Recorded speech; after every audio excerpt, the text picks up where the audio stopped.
Hello students, आज हम 11th class में सब्जेक्ट मैथ्स में फर्स्ट चैप्टर जो आपका मॉडर्न अलजेब्रा का पार्ट है सेट, उसके बारे में हम डिस्कशन करने जा रहे हैं।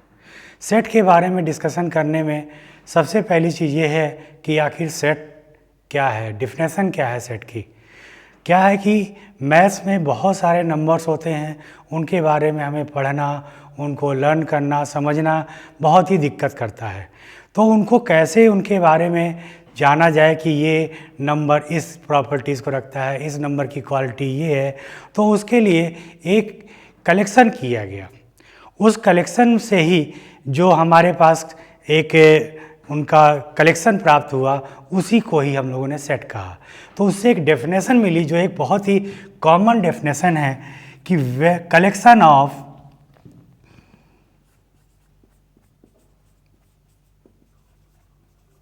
Collection of well defined object called set.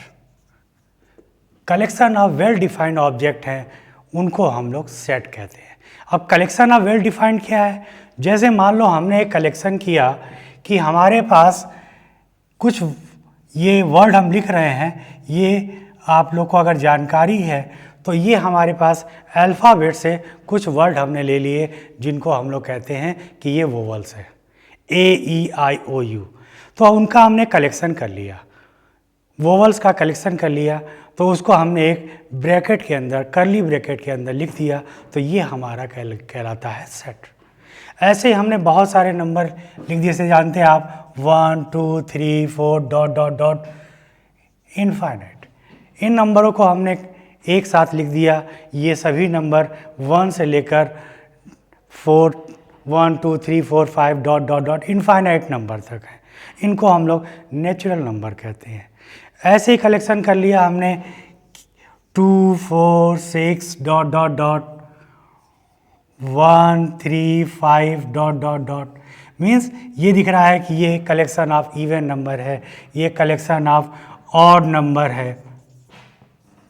तो ऐसे ही हमने नंबर्स का या अलग अलग जो हमारे पास ऑब्जेक्ट हैं जो वेल डिफाइंड, जिनकी डेफिनेशन हमें क्लियर होती है, जिनको हम अच्छे से उनको डिफाइन कर लेते हैं, उनका जो हम कलेक्शन करते हैं उसी को हम लोग कहते हैं सेट। फर्स्ट हमारे पास क्वेश्चन आता है कि क्या सभी कलेक्शन सेट हैं? जो सभी कलेक्शन हमने किया, क्या वो सभी कलेक्शन सेट होंगे? हमने डेफिनेशन बोला है कि वेल डिफाइंड ऑब्जेक्ट, उनका कलेक्शन सेट होगा। जैसे हमने बोल दिया collection of poor person, collection of poor person.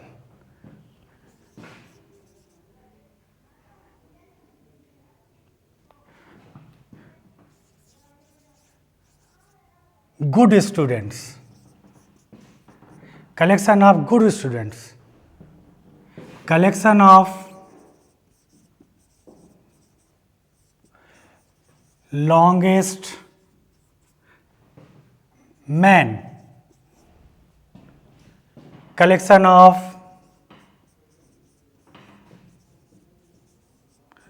rich man। तो इन सभी में दिख रहा है आप लोग को कि जो भी यहाँ पर हमने लिखे हैं कलेक्शन ऑफ, ये सभी वेल डिफाइंड हैं।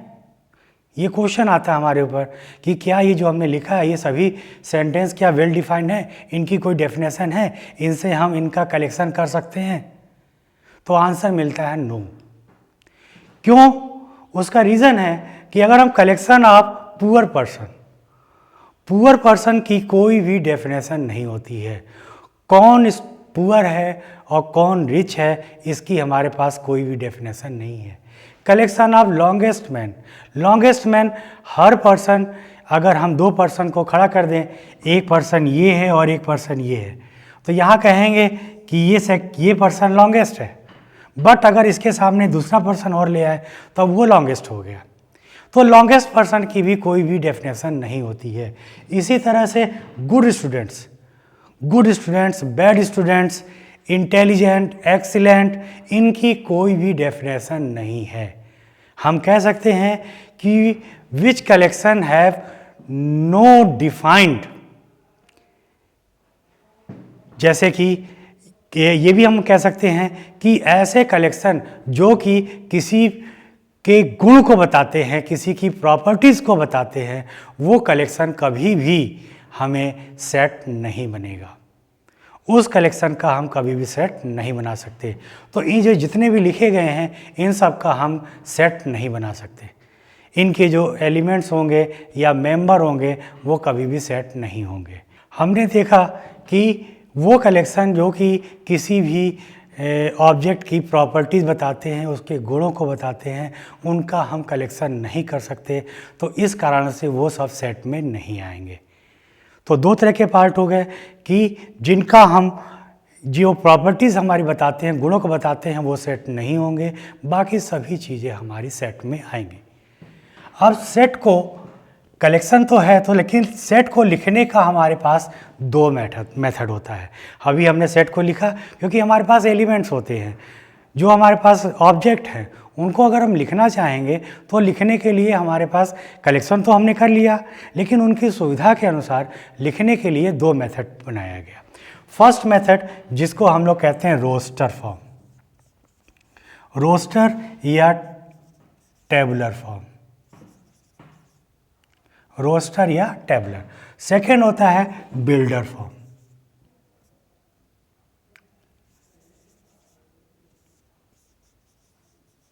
फर्स्ट होता है रोस्टर या टेबुलर फॉर्म और सेकेंड होता है बिल्डर फॉर्म। रोस्टर फॉर्म क्या है?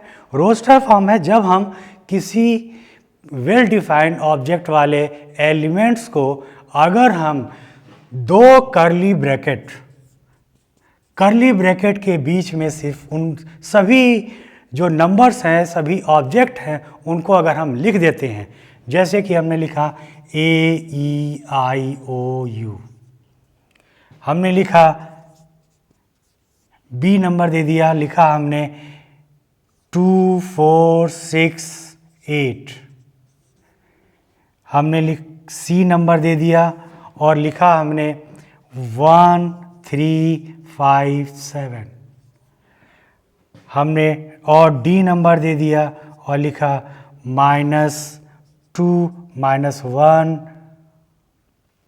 1 2 3 ... ऐसे हमने लिख दिया।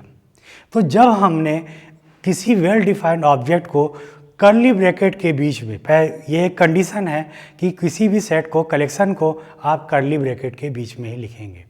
तो जब हमने उन कलेक्शन को कर्ली ब्रैकेट के बीच में लिख दिया तो वो हमारा हो गया ये रोस्टर फॉर्म या टेबुलेशन फॉर्म, टेबुलर फॉर्म। उसका हमने टेबुलेशन बना लिया, उनको टेबुलेशन के फॉर्म में पूरे के पूरे एलिमेंट को लिख दिया। लेकिन होता क्या है कि इसको लिखने में बड़ी प्रॉब्लम होती है, हमें याद करना पड़ता है, लर्न करना पड़ता है कि आखिर कौन से एलिमेंट इसमें आएंगे। जैसे यहाँ हमने ये कलेक्शन है, collection of vowels, collection of even number, collection of odd number, collection of integers. तो ये हमारे पास कलेक्शन है, लेकिन हमें दिक्कत होता है कि हमें कलेक्शन अगर हैं तो उनको हम कैसे डिफाइन करेंगे। हमें याद हैं, सभी एलिमेंट हमें याद हैं, नहीं हो पाते हैं। तो उनके लिए भी एक दूसरा जो मेथड है जो कि हमारा कहलाता है बिल्डर फॉर्म। बिल्डर फॉर्म में इसी सेट को हम लोग कर्ली ब्रैकेट में ही लिखेंगे, बट उसके एलिमेंट को x से डिनोट करेंगे, x such that x is a vowel of English alphabet.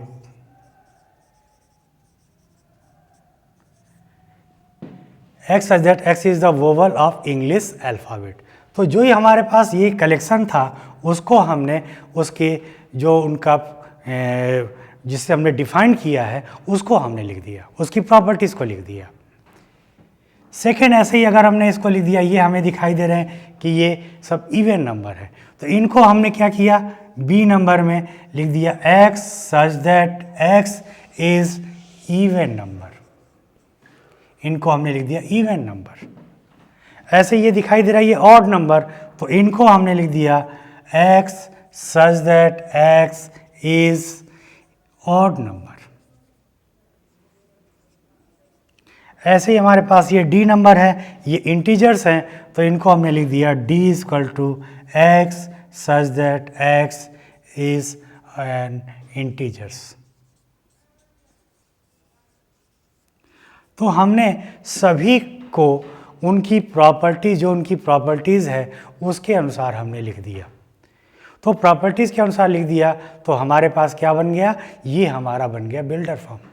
जैसे जानते हैं कि बिल्डर फॉर्म क्यों नाम है, कि जैसे हमारे पास कोई कॉम्प्लेक्स होता है तो उसके रहने वाले मेंबर जो होते हैं वो उस कॉम्प्लेक्स के नाम से जाने जाते हैं, उस बिल्डिंग के नाम से जाने जाते हैं। जैसे बोल दिया गया कि कृष्णा विला, तो कृष्णा विला में जो भी रहता होगा वो अपने जो पहचान बताएगा वो बोलेगा कृष्णा विला। वैसे ही यहाँ पर ये बिल्डर फॉर्म में हमने इसकी पहचान लिखी है कि x इज़ अ वोवल, इसकी पहचान को लिख दिया, इसलिए ये हमारा कहलाता है बिल्डर फॉर्म। नाम याद करने की भी ज़रूरत नहीं है, हम ऐसे भी समझ जाएंगे। जैसे आपको एग्जांपल दिया कि बिल्डर फॉर्म में हम एक बिल्डिंग बना लिया गया है और बिल्डिंग का जिस नाम से हमें जाना जाता है उस बिल्डिंग का नाम यहाँ आ गया। अगर हमें इवन नंबर को जानना है तो हमने लिख दिया x is a even number. अब इवन नंबर में हमें नंबर याद करने की कोई ज़रूरत नहीं है। 2, 4, 6, 8, 9, 12, अगर बोल दिया गया 26 तो हम समझ जाएंगे 26 is a collection of even number. ऐसे ही ऑड नंबर है तो इसको लिख दिया ऑड नंबर। तो इस तरह से हम लोगों ने कोई भी हमारे पास वेल डिफाइंड ऑब्जेक्ट हैं उनको दो तरह से ले सकते हैं, एक रोस्टर फॉर्म और एक बिल्डर फॉर्म। दो मेथड हमारे पास है। अब हमारे पास क्वेश्चन आता है कि रोस्टर फॉर्म, बिल्डर फॉर्म में जो ये एलिमेंट लिखे गए हैं ये एलिमेंट के बारे में कैसे बताएंगे। तो जो ये इसके अंदर हमने जो भी ऑब्जेक्ट लिखा है ये सभी ऑब्जेक्ट एलिमेंट्स कहलाते हैं। क्या कहलाते हैं? एलिमेंट्स। एलिमेंट्स जैसे हमने बोल दिया ए और इसको सिंबल लगाते हैं हम लोग, ये बिलोंग्स टू, ये इंग्लिश वर्ड से बना हुआ है, belongs to. A belongs to A, small a belongs to A, means कहेंगे small a is a element of set A, small a is a element of set A. ऐसे ही बोल दिया small e is the element of set A. 4 लिख दिया, 4 belongs to B, means 4 is the element of set B. ऐसे ही लिख दिया हमने 5 belongs to C, means 5 is the element of C. यहाँ इधर से भी लिखना हो तो वही चीज़ें, क्योंकि इसी को हमने लिया है। तो अगर कोई भी इनमें से किसी भी, ये जितनी चीज़ें हैं इनको हम एलिमेंट कहते हैं, इन ऑब्जेक्ट को अगर हमें शो करना है तो हम बिलोंग्स टू लगाते हैं। बिलोंग्स टू से ये क्लियर होता है कि this is the element of given set. अगर हमने बोल दिया -2 belongs to D, means -2 is the element of set D. इसी में ही पार्ट एक आता है कि अगर हमने बोल दिया कि B बिलोंग्स टू A, क्या सही है? B सेट A का एलिमेंट है, B is the set of element A, B is the element of set A। No, B is not element of set A, तो इसको हम लोग क्रॉस कर देंगे, पढ़ेंगे B is not element of set A। अगर हमने बोल दिया 7 belongs to B, 7 belongs to B, no, 7 is not element of set B, then we show that 7 not belongs to B, 7 not belongs to B। हम लोग इसमें show हो जाएगा 7 is not belongs to B। इसी तरह से कोई भी एलिमेंट हो, अगर वो एलिमेंट उस सेट में है तो हम शो करेंगे बिलोंग्स टू, और अगर एलिमेंट नहीं है तो we can show not belongs to. We can show belongs to and not belongs to. अब इसी में ही ये तो हमने फॉर्म बताया, आपके पास जो क्वेश्चन आता है, क्वेश्चन आपके पास आएगा रोस्टर फॉर्म में। कोई भी आपके पास क्वेश्चन दे देगा और कहेगा कि you can change in the builder form, और बिल्डर फॉर्म में दे देगा और कहेगा you can change in a roster form. जैसे हम एक एक एग्जांपल लेते हैं। फर्स्ट एग्जांपल हमने लिया, अगर हमारे पास लिख दिया है x such that x is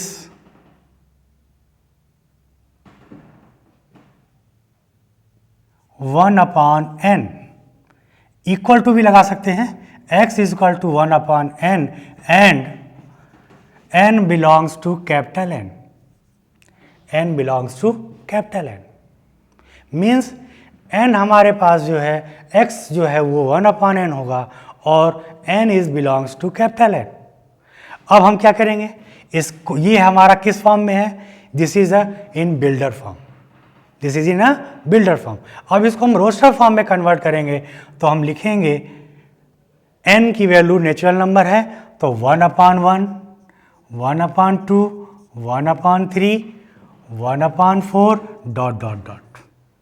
हमने लिख दिया इसको इस फॉर्म में। अगर हमारे पास यहीं पर क्वेश्चन होता x is 2n, x is equal to 1 upon 2n, then we right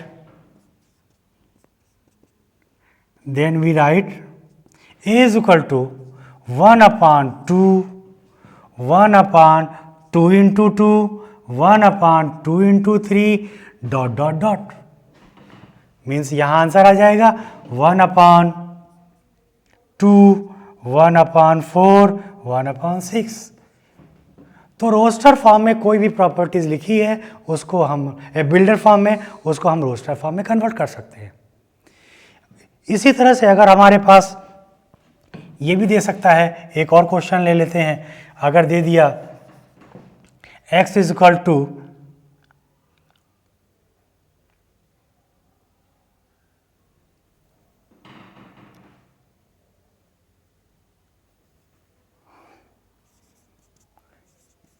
even number and 2x between 8। अगर हमारे पास क्वेश्चन आ गया कि x is a even number and 2x is greater than 2 and less than 8, तो इस properties को लेते हुए हमें बनाना है कि वो क्या एलिमेंट होगा। तो x is the greater than 2 और इवन नंबर, तो ग्रेटर देन 2 एक फर्स्ट नंबर आता है 3, दिस इज नॉट इवन, फिर आता है 4, दिस इज इवन, फिर आता है 5, दिस इज नॉट इवन, फिर आता है 6, दिस इज इवन, फिर आता है 7, दिस इज नॉट इवन।